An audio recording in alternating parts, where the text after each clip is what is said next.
สำหรับทุนหน่วยของงานน้ำดื่มน้ำแข็งเจติกเซนโมกบริการดีให้ประกันได้เลยว่าเย็นแก้วทุกก้อนอย่างแน่นอนสำหรับพี่เลยใส่บริการพนันไปหาพนันที่บ้านเศรษฐโมกขอบใจที่ใส่บริการ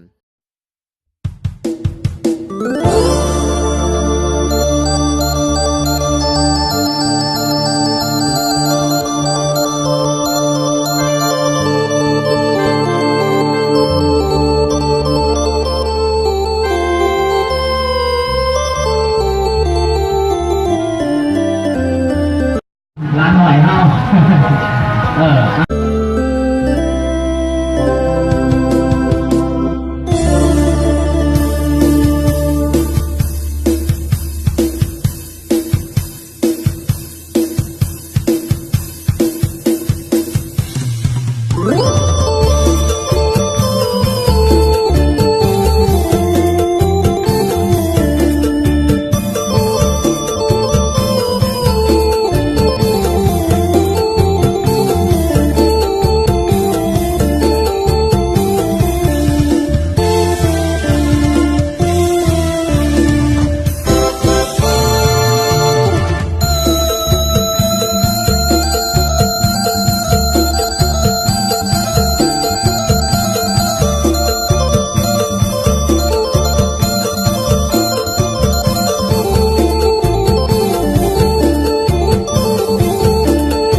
เรากำลังเดินทางกลับมาจบเส้นทางอยู่ที่บ้านนาคเนาะเมืองพินแข้งสวรรณเขต